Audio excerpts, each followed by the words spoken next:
How do we know God exists? Oh, well, that's simple. We know God exists because of all the text messages he leaves when he gets drunk, asking for us back, and that he didn't mean to cheat on us with our entire extended family and the cat. That he's changed, baby. Give him a chance. But, you're asleep and you don't reply, so 5 minutes later, he calls you all the names under the sun and hopes that you die of cancer AIDS. And no, that's not a typo. He's inventing it just for you because you're a piece of shit. And then another 5 minutes go by and he's all apologetic again, and so on and so forth, till you wake up to 500 messages, 1,000 missed calls, and a couple of poorly framed dick pics. Guy really needs to get over us. Based on an article by Justin Parrott. Oh, that's cute, because that's all theists seem to be able to do is parrot what other people say. Not saying that's what Justin is. I don't know whether he's a thebeist or an atheblab or a tin of fucking tuna. Just that every one of these vids I've ever done doesn't seem to have an original idea between the lot of them. So parrots is just weirdly appropriate.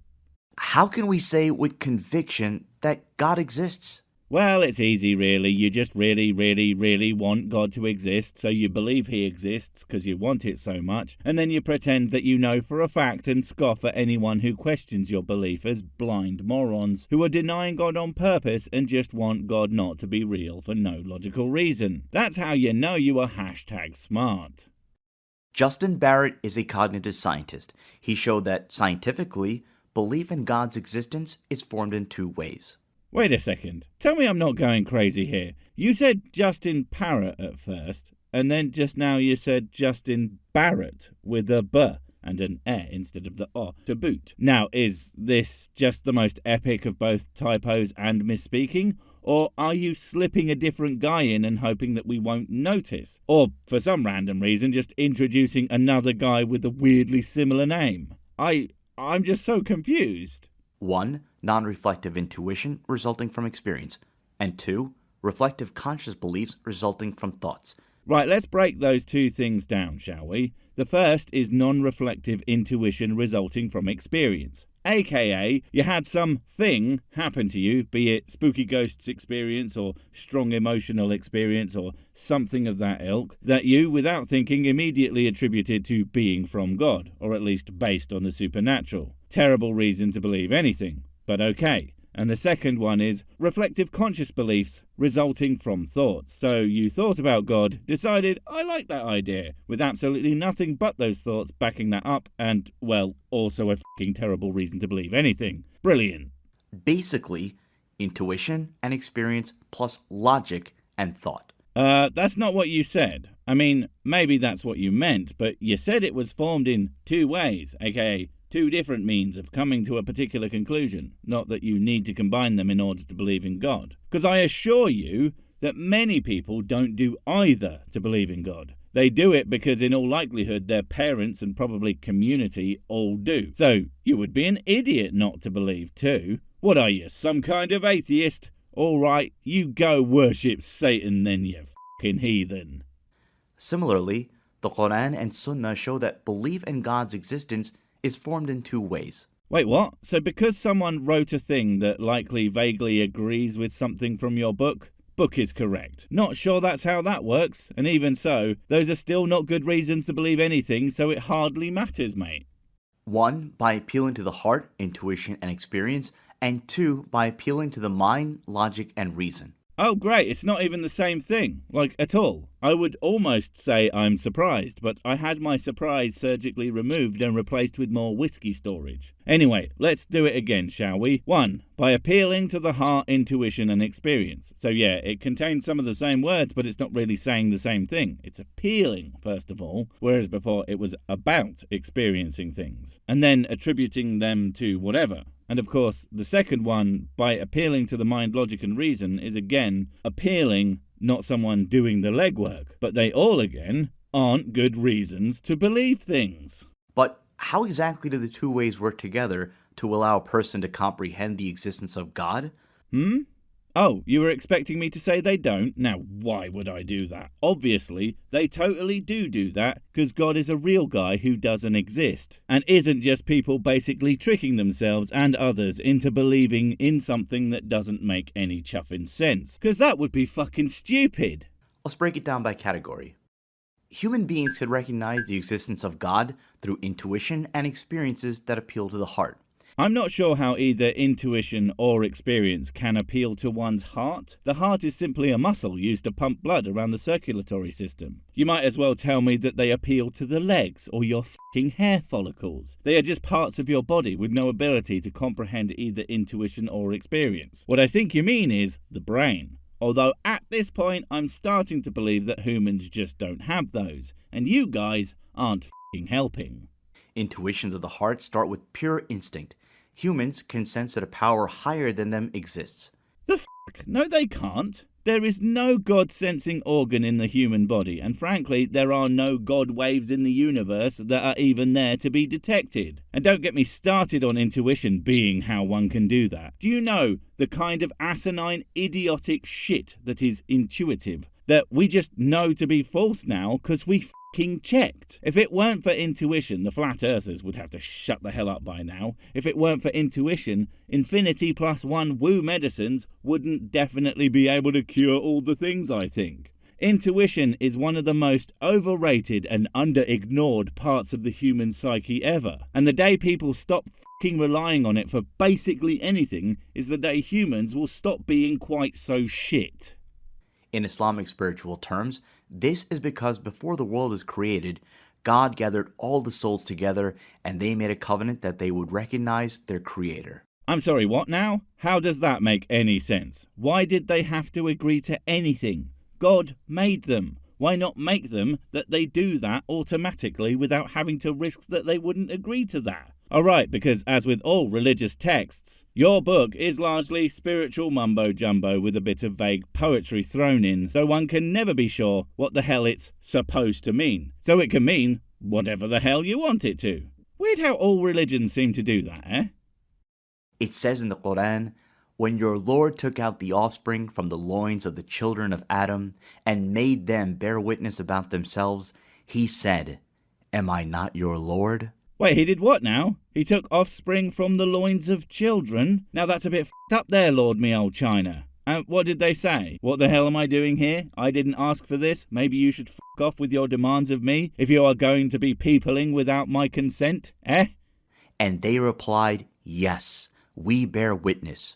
So you cannot say on the day of resurrection, we were not aware of this."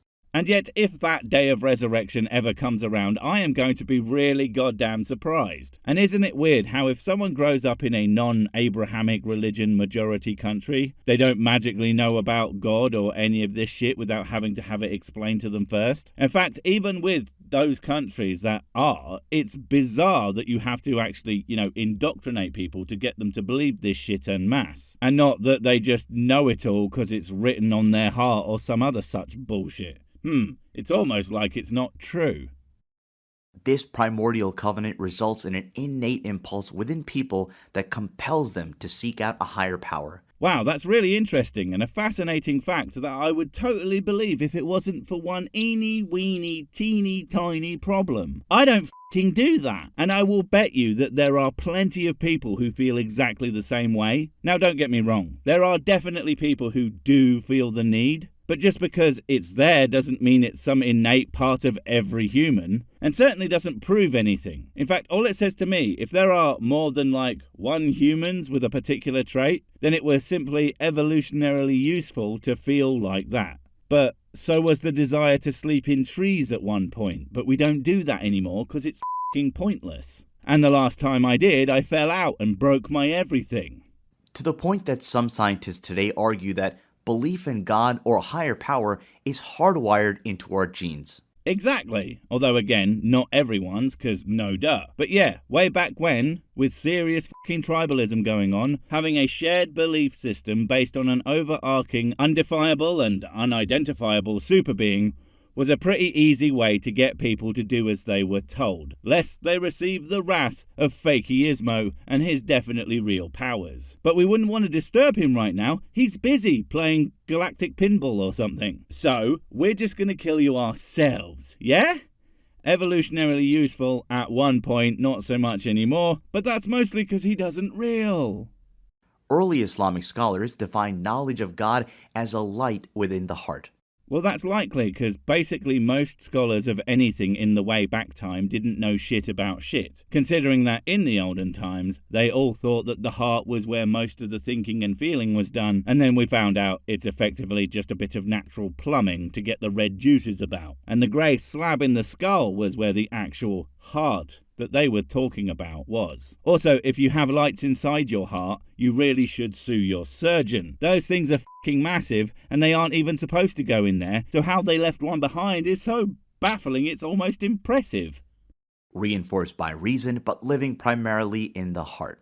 Now, they keep bringing up reason, but I have to point out there is such a thing as bad reasoning. And so you can believe things for bad, and more importantly, wrong reasons. So when you say something like, it's reinforced by reasoning, I just think, well, yeah, obviously, everyone reinforces the things they believe with reasoning. I reinforce the things I believe by reasoning them. The main difference is, when my reasoning tells me a thing I believe might be bullshit, I try and figure out why. And if it turns out that it is bullshit, I abandon all or part of the idea for something better. But that's not, as I fear, many of what you do, which is abandon the contradictory reasoning for a different reasoning that then supports your already held belief.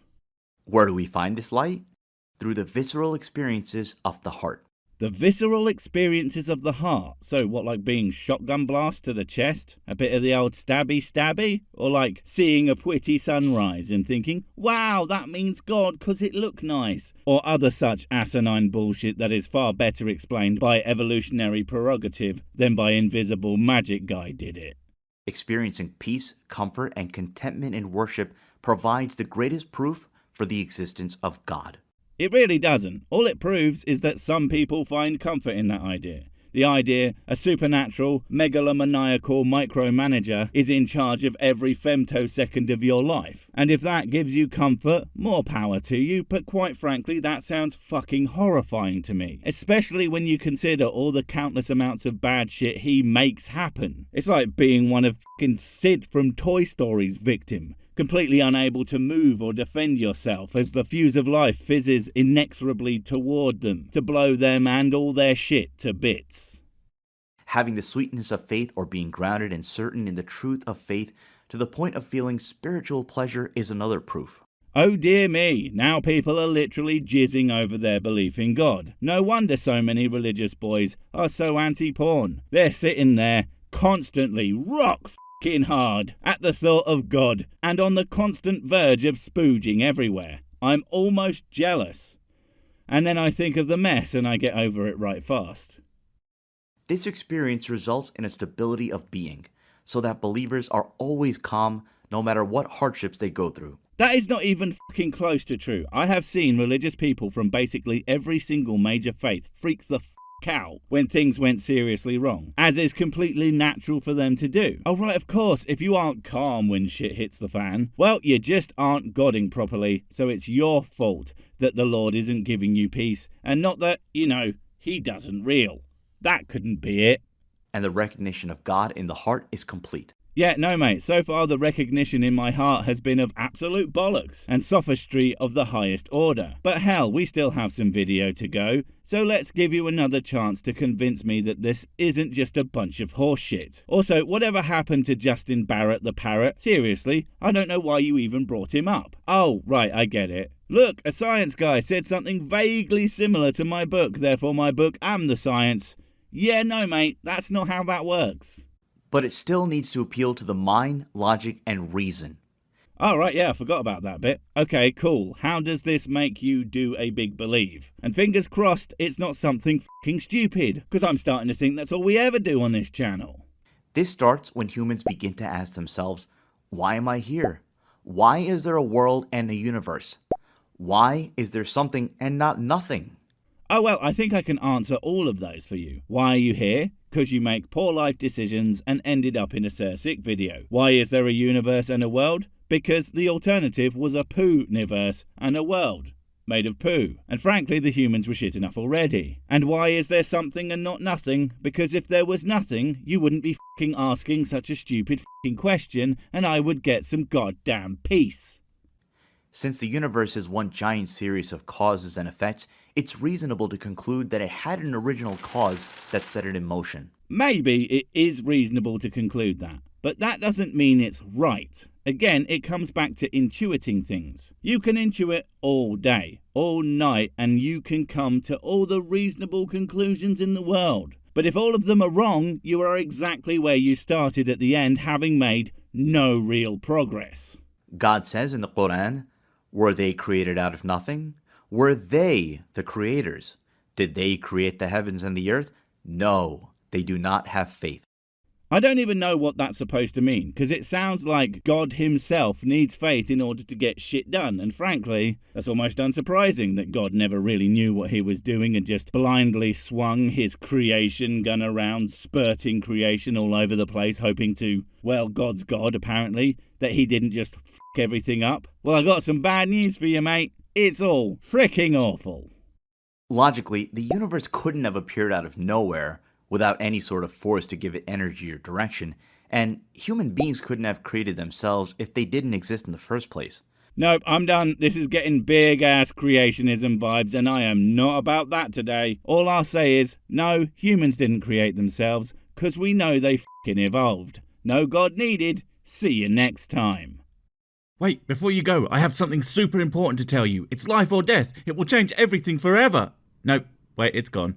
Oh well, probably wasn't important. But while I have you, don't forget to comment, subscribe and notify. And if you want more of my smexy voice, check out Mrs. Six's channel Spoonstaff Stories, where I narrate and voice all the videos, and she does the work. And if you want to support the channel, check out the merch store for cool t-shirts, or check out Patreon, memberships and PayPal to support directly. Finally, follow me on the medias of social to get completely pointless guff and to keep up on the latest releases. Oh, I just remembered what I was going to tell you. Whatever you do, don't touch the